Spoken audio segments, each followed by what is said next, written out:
find that look at this. Not necessarily tribal or regional. But I have said that.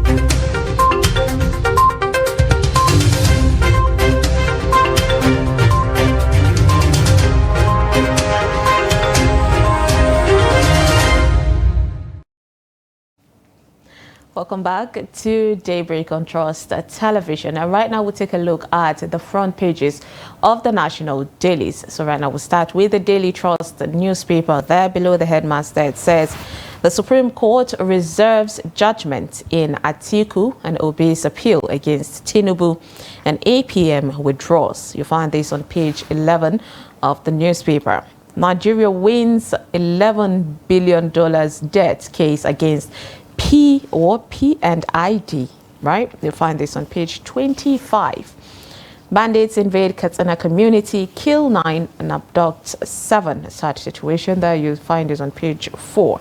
The major story says the federal government automates the forex transactions as naira slumps to 1,220 naira per dollar. Rider says admits illiquidity, pledges to clear forex backlog. Come up with critical reforms. The NESG urges the government help manufacturers with subsidy. That's according to Dunn. You'll find all this on page 4 of the newspaper. Now below there is a really sad, really touching pictorial of what is happening in Gaza, Palestine, the war between Palestine or Gaza, Hamas, and Israel. It says that Gaza City, a woman carries a girl through devastated streets after Israel airstrikes hit the neighborhood of Sheikh Radwad. A really sad one. The Gaza war. Obey international law. Western leaders tell Israel. You'll find this on page 23. At the bottom there, it says, intrigue, suspense as police investigates mother of Maiduguri housewives. You'll find this on page 3. FEC okays $3.45 billion loan to finance power and other projects. This you find on page 5. Insurance sector grows from 827 billion naira to 2.33 trillion naira in 2022. You'll find this on page 19. Now, when you see a lot of this statistics being churned out, and the next question you ask is, how does it concern the ordinary man on the street? Indeed, when there is no vivid explanations of how these numbers were acquired. Now, these are some of the stories on the Daily Trust newspaper this morning. All right, let's move on to the Daily Sun, and the lead story says the Supreme Court prepares for poll judgment day. Interesting writings attached to this. Reserves ruling in Atiku Obi's petition against Tinubu. President insists ex-VP's fresh evidence alien to law. APM drops charges after bashing for filing frivolous appeal. You might just want to imagine what happened in the courtroom yesterday. I mean, the Supreme Court. Page 6 has details of that story. And then above that, we have FEC approves setting of a poverty alleviation trust fund. Page 27 has details of that story. And we have just below the lead story, President applauds as Nigeria wins $11 billion P&ID case. We've been vindicated. That's coming from AGP. Page 4 has details of that story. A very interesting development there. The fuel scarcity may worsen as 86 firms dump petrol import permit over forex crisis. Wow. Want to get more details of that? Page 22 has more details.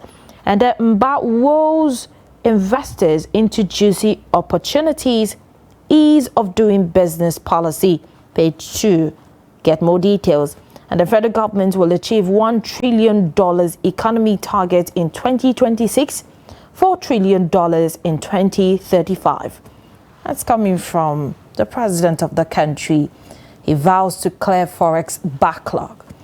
Only time will tell. Get details of that on page 25. Then Israel-Hamas conflict escalates beyond Gaza amid relentless airstrikes.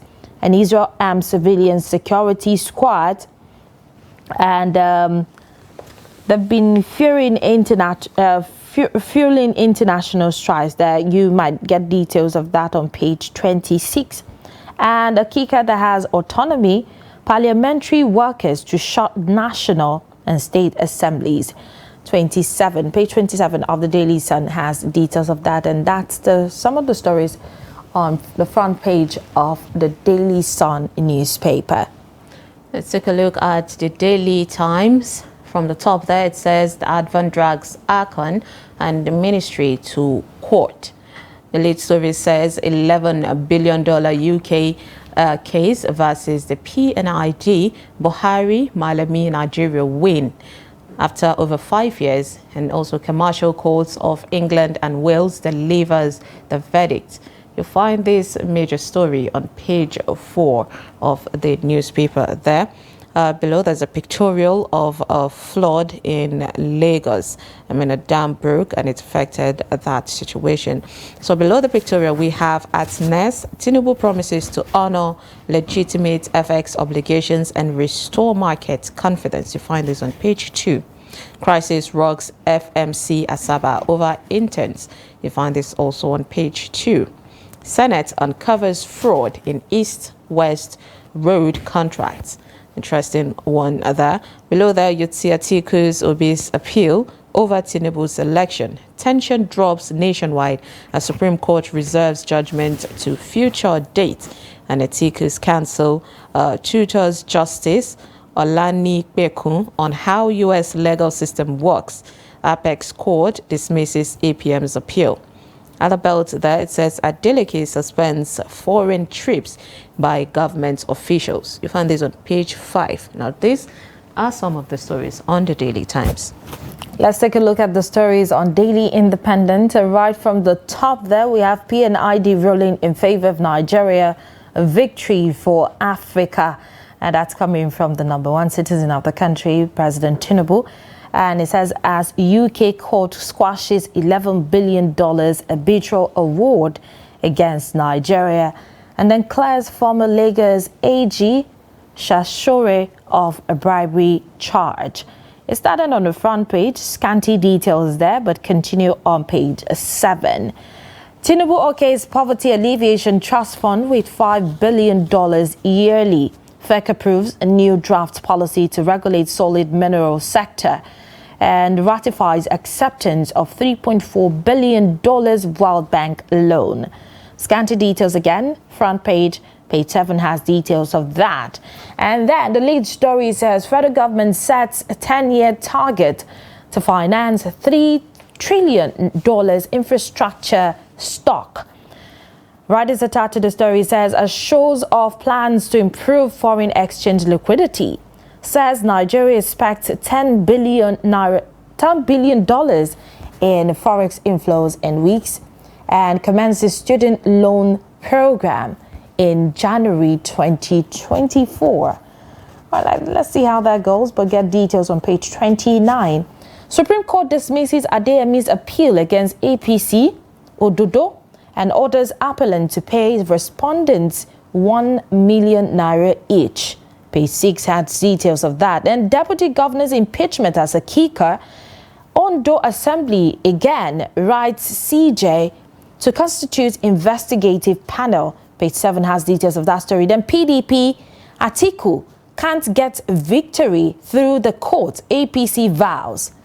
Why they're making that bold statement, page 6 might have answer to that. Army has acquired electronic warfare capabilities. COAS, the Chief of Army Staff. All right, I hope I got that. Chief of Army Staff, yes, COAS. Page 6 has details of that. And then parliamentary workers to shut National Assembly, state assemblies tomorrow. That is on Wednesday, the 25th of October 2023. Page 3 has details of that. And let's take a look at this. It says Atiku Obi Tinubu fate hangs in the balance. The Supreme Court reserves judgment on appeals and dismisses APM's appeal against Tinubu. All right, and dismissal of $11 billion award against Nigeria, damning indictment of predatory international investors, says AGF. Get details of all of this on page 6 this morning. And those are the stories in front of the Daily Independent, I beg your pardon, a newspaper this morning. All right now we have with us Dr. Theophilus Abba, a program director of the Daily Trust Foundation, here to dissect the front pages of the national dailies this morning. Good morning. Thank you for joining us. Doctor, it's always a pleasure to have you join us. Thank you. Thank you. All right, let's start with the lead story of Daily Trust, where it says that the federal government automates the forex transactions as naira slumps to 1,220 naira. Now, Doctor, in June, there was a speculation that someone was saying that we foresee naira reaching 1,000. And right now, it has even surpassed that particular thought and speculation. So what is your take on what the federal government are trying to do now? Well, it's quite disheartening, for the currency to slump. So, so I don't know how to describe it. It's such a, let me say, such a shameful way, because the naira used to be the currency in the West Africa. Let me put it that way. You see, if you wanted to buy a vehicle and you went to Cotonou to buy anything, and you have the naira, it exchanged for a whole lot of CFA. The CFA is higher than the naira. Yes, that's the problem. Very interesting and dicey. So if you want to buy anything from any market in the store, you have naira. So what I hold is sheet of paper. So naira is not what it's supposed to be. And the question that we've been asking is this: who are those mopping up the dollars? You see, because if we say the dollar is selling for 1,220 naira, it means that some persons are rushing the dollar. And I'm telling you, I don't think I've bought the dollar in the last 3 years. I've not entered any bureau de change. Say, give me dollar. I don't know if you have bought. No, I haven't. I don't know if you have bought. So who are those buying up the dollar? One of the things that I have discovered, I've noticed anyway, since the money that goes to the state jumped up. It used to be maybe 3 billion per month, 5 billion per month. Now they are getting 10 billion, 20 billion per month. We discovered that the value of the dollar, of the naira, has plunged. And you see, if you go to those who are familiar with the bureau de change, at the end of every month, when when they share the money, discover that the rush for the dollar is higher. So those who access this dollar are not the ordinary Nigerians, but it's the ordinary Nigerians that suffer. Those who have access to huge funds from government treasury. I don't who are buying this dollar. Doctor, we've had reports of people paying school fees using dollar as a legal tender right here in Nigeria. Yes. And it could be one of the But that cannot drive up the value of the value of the dollar in this manner. You know what you are talking about, 1,220 to $1. You see, as at May, June, when they came in, it was hovering between 600, 700, and now you are having it at about 500 naira increase. You understand? So, and it is following a pattern. That's what I'm looking at. A pattern that indicates the rise in the funds that are available to state government and the collapse of the value of the naira. Now, which means that those who have the naira, those who have it in large numbers, are rushing to bureau de change, to mop up whatever dollar that you have. And so it has to keep going up. Because the government is owing some airlines, and I understand that there are some funds that I think government got from some banks to say, okay, give us this dollar, then later we'll pay you. These funds are not been paid up, So it's either that we are using the dollar that we have now to buy refined products, or those who have access to a lot of cash are trying to reduce the quantum of naira that they have and buying up the dollar, because they know that, or they feel that naira will keep collapsing, and that's what we are facing. So the other issue is the inflow of the dollar. Government needs to do something urgently, but I'm happy that the president is saying there will be about 10 billion, inflow in the next few weeks. But him clearing the backlog, will it really help in solving the situation at hand? Well, they may not be able to clear the backlog at a go, but I think they can negotiate, because what we need to do is to make sure that, this dollar is available for those who actually need the dollar. Those who are going on medical trips, those who are maybe paying school fees, then manufacturers who need to import raw materials, and those who import goods that we use every day.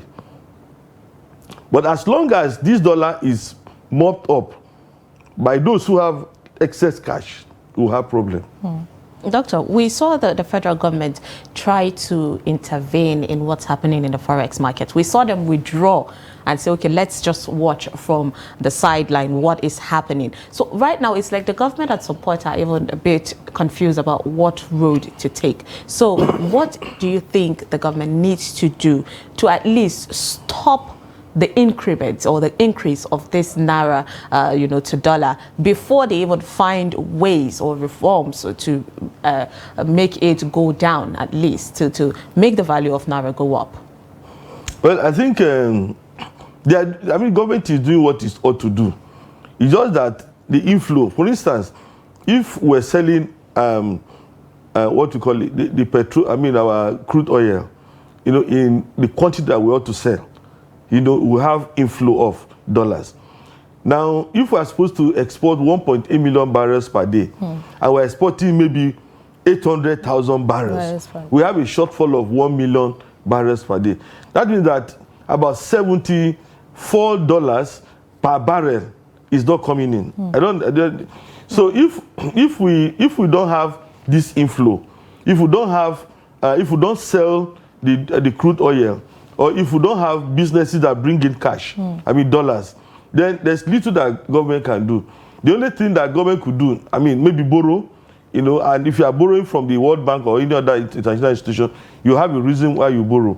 Or if you have, you have money in your reserve, that you have dollars in your reserve, you can say, okay, I recall 10 billion from my foreign reserve so that we can use for domestic transactions. Some countries do so. But then, if you withdraw too much from your foreign reserve, you will not be able to finance, imports, because you need this money, the foreign reserve, as an assurance for you to be able to finance import by government. So it's a difficult situation. Sincerely, it's quite difficult. But I'm feeling that if there's a measure of control, or who buys these dollars, that is the question that we want answered. Who is buying up these dollars? Why would the dollar so depreciate over? Naira so depreciate over this short space of time. The last 4 or 5 months, about almost getting to 80% depreciation. That is not what it's supposed to be. So we have to ask ourselves, well, government, those who have the powers to ask this question must find out who are those buying up these dollars. Why is it going up every day? Because I'm not buying the dollars, you are not buying the dollars.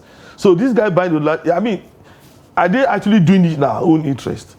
Because I suspect people are stocking the dollar because they know, they know that the value of the naira is going down. So any money they have, because they have access to a lot of money, they say, look, I can't keep this in naira. Let me go and get dollars. And they go to bureau, they use the contacts they have, maybe in government or at the CBN, to access this dollar, and then the value keeps of the naira keeps going down. We keep going around and round on that particular situation. Let's take a look at another. The PNID case, a very, very interesting case there. And when Nigeria made this appeal in 2020, we're expecting, and 3 years later, it was in our favor. And a lot of talks about this, the foreign reserves, how Nigeria do not have to pay so much money and all of that. What does this mean for Nigeria anyway, moving forward? Okay, to understand what has happened, we need to look at the sequence of activities. One, some Nigerians brought some funny company called P&ID to come and do a contract on Niger Delta Power Hold. I think it's in Calabar. This company registered in Ireland did not have the capital to do this, but they were able to maneuver to get what they call public-private partnership, PPP, with the Nigerian government to say, go and do this job. But they didn't have the capacity to do this job. Now, when they delayed, the government said, okay, we are revoking this contract. They say, oh, you are revoking this contract. We have invested so amount of money. You are going to pay us. And the terms and conditions talks about heavy fine if government, went back on the contract that they signed with them. And so they went to court. And what happened was this. For some years, the Federal Minister of Justice abandoned the case. They did not pursue the case. They did not go to defend the case at the arbitration court in London. And so the fines kept mounting until about 3 years ago, when there was an alert that, look, there was going to be an award to the Nigerian government, against the Nigerian government, because you have not gone to defend this case, and the court in London was going to give this case, award them what they requested for. And that meant that if they had awarded that 11 billion to them, you see, the Nigerian asset in London or in any other part of the world that they can access will be used. For instance, if you have foreign reserve, or if you have the NNPC, exporting petroleum, they will just say, okay, we grab it. Now, what happened? Number one, who are the people that will engage on public-private partnership projects in Nigeria? If you look at it, so many stories about people defrauding Nigeria under PPP. One of them is the Yakuta case. Some guys came, were experts in the railway, in steel, blah, blah, blah. They couldn't do it. Government said, we are not doing this business with you again. He went to London. And the London court said, well, we award you this. And that is not the only one. Even the Nigerian passport, we have that issue. The agreement was that, after 5-10 years, build a factory where you can produce the passport in Nigeria. You didn't do it. But Nigerian government cannot do anything. Because if you do anything, they will take you to international court and they will be awarded, damages or whatsoever. So the issue is this. We are lucky. And I'm happy that we are so lucky. 11 billion. It's not funny. It's not small money. So we are lucky that, the court listening to Nigerian government's own plea or argument to say that these guys, we are not honest business people. That was the thrust of the argument. These guys are not honest businessmen. And so you cannot ask us to pay this money to people like this. But who is to blame for situations like this? The system. A lot of things happened where people are awarded contracts and you keep wondering, these are things that even Nigerians could be able to deliver. But yet we keep bringing a lot of people where you see Chinese people, other nationalities taking over some projects and it is not delivered at all. So who is to blame? It's the system. Because there's this fixation among those in government that, if he has a whiter skin, if he says, does it better. Not like my own hair, then it's a better human being. And these people come, they with phony companies, not even registered, some of them not even pay tax to us. They come, they say we are registered in one Ireland, and they come, they get all the big businesses, they write proposals, then carry briefcase here and there, and it's because they speak English through the nose, the government officials, they just sign everything for them, and they sign away our Commonwealth. So it's a big problem that we've faced over the years. Doctor, the name of privatizing some of these businesses. Yes. Now, Doctor, when you look at this report, now Nigeria is happy, and another person who has been indicted, Mr. Shashore, the senior advocate of Nigeria, which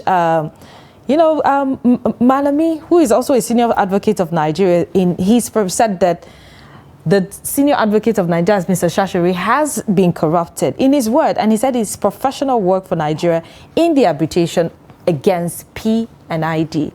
Right now, with this win and all of that, it seems that Mr. Shashore has been vindicated from all of these allegations. Now a lot of people are asking, did we not do our due diligence? Anyway, anybody can be suspected until proven by a court of law that the person is actually guilty. But don't you see, what does this mean moving forward? having people to do arbitration for Nigeria, and because of some of the corrupt practices that a lot of Nigerians have engaged in, it has eluded the trust that we have whenever we're facing the international community. What does this say for us as a Nigerian? Okay, now, there's something I want us to understand. You see, when there is any case at the arbitration court, you need experts. And some of these experts can just be anybody. If I were a lawyer and the company, knows that, oh, Theophilus knows his onions, you say, okay, lawyer, Theophilus, we're engaging you, to fight on our behalf. Now, in that case, it's no longer about morality. It's about business. I'm given a job to do, and I do the job. Now, these companies, they have bankers, they have lawyers, they have experts in various fields. They have accountants, they have tax people who are actually working for them. You see, the money they expected was not going to enter into their pockets alone. Others were going to share with them. So, and this is not the only case. There are several other cases. Nigerian lawyers were actually involved. Going to take the position of those who are against the Nigerian government, those who wanted to pull money from the system, going to London court to speak on in favor of arguing their case against the Nigerian government. They've done it. This is not the first time. And I think because it's the legal profession, that is the nature of it. If you are given a brief, you do your job and you get your money. But the problem, I don't blame any lawyer who decided to go and defend P and ID. I don't blame any lawyer. It is the system. Because for about 3 years, this case was lying down there in the court. The Nigerian government, Malami and others who were supposed to have taken over, they didn't do anything about it, just ignored it. Maybe thinking that, oh, it will just go away like that. It wouldn't go away, because you signed an agreement, whether it was fraudulently signed or not. There was an agreement between the Nigerian government and these companies. And when they get to the court of law, it is this agreement they're looking at. What did you agree to do? You agreed to provide so and so a facility, provide so and so money, give so and so advance. Now, did you do it? If there's evidence that you didn't do it, then you know that you have to convince the court that it was justifiable. Indeed. But if you don't have evidence, it means that the court will rule against you, and that is the law. Doctor, speaking about the system, let's take a look at the major story on the front page of the Daily Independent, where the federal government sets a 10-year target to finance a $3 trillion infrastructure stock. We saw the president, make a lot of promises again in the FEC meeting that happened, where he said that he said with his full chest, because there is confidence that Nigeria would breathe. So what is your take, considering that Atiku Bagudu made mention that the Nigerian economy, is dwindling, that Nigeria is broke? So how do you think that the president would be able to deliver on this promise? Okay, one thing is that I'm happy that we are now having fake meetings. Previously, for over 100 days, there was nothing like a fake meeting. We only had one fake meeting. But now, since last week, we have discovered that fake meetings are being held, and that is very and has been moved to Monday. At least we now know what is happening in government. We now know that government is thinking, some persons are taking steps. Then when you talk about the $10 trillion infrastructure plan, it's actually a very good development, because you see, one of the problems we have had is short-term planning, not thinking long-term. If you think it's 10 years long-term, though. 10 years is relatively a long time, a long-term project, But the issue is, how are you going to get the funding? Is a question. You are embarking on any project, whether long-term or short-term. How you get the funding is one. But then you can get the funding if you prioritize. Now, infrastructure projects, they are very good. But then, if you get the money for this infrastructure and you don't complete the project, that in such a manner that to generate revenue, if it's a loan that does not generate revenue, you run into trouble. Example, Abuja-Kaduna rail project. Now, you see, the project is supposed to have been generating revenue. But in the past 2 years, maybe since after the attack, I don't think it has been regular. It hasn't. It hasn't. I think there was a halt, and then it came back. Just once started a day. generating. We've lost billions of naira. For every Don't day, even trust the for every day that the train does not move, money is lost. And if you are going to repay, you must repay this loan. Actually, you must repay this loan. Like at the moment, we are servicing loans about 98%. That means we are paying interest on loans, not even the main principal. About 98% of our revenues. So if you are doing a 10-year plan, talking about billions of dollars, the question is, how are you going to raise this money? It's not about making statements, but how are you going to implement it? And we are all aware of how much the railway brought to the Nigerian economy in that short period of time that it worked. Now, let's look at this. We are pressed for time, but it will be very unwise not to look at it. Now, this Gaza and the Hamas and Israeli war is actually taking a toll now. Western leaders are actually crying out, and they are saying that obey international law. And we've seen this morning, I think the latest development is that Israel are moving in with ground troops. They are training, and hostages have been released. Hamas, Gaza are releasing hostages, and we have a lot of devastating effect that has happened to these both nations. Now, looking at all of this, the international law and Western leaders calling, and it's not stopping. What does this even mean? Because a lot of people, or the ordinary man on the street, were like, is there nobody that can call these nations to account and say stop, and it will stop? Okay, the issue in Gaza is a very peculiar issue.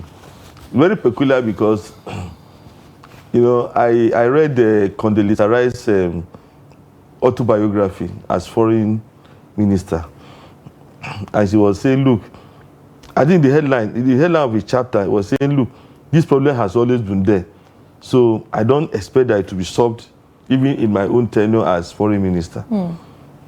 If you look at the story, of what is happening in Gaza, right from 1947 and whatsoever, it's been a problem. And I think for those of us who believe in God, maybe it's prayers that can help.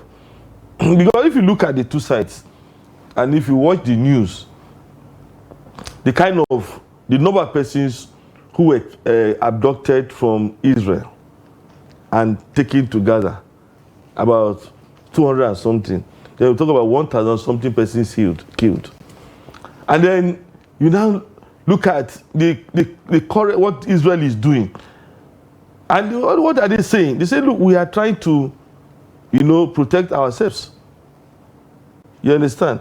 So I'm feeling that, you see, this now time for the Hamas leadership and the Israeli government to come and to sit down and say, look, we are no longer going to be enemies.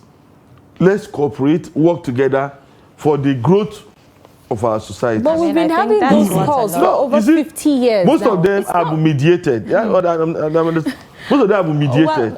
You see, Americans will mediate, the Egyptians will mediate, Israel will mediate. It just seems they like sign agreement and they just keep.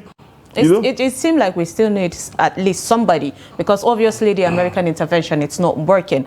All right, thank you so much. The Americans, they are taking side. Yeah, they are taking but there is need for, that's why I say there is need for the Hamas leaders and the Israelis to sit down and say, look, let's live together. Okay, just your final.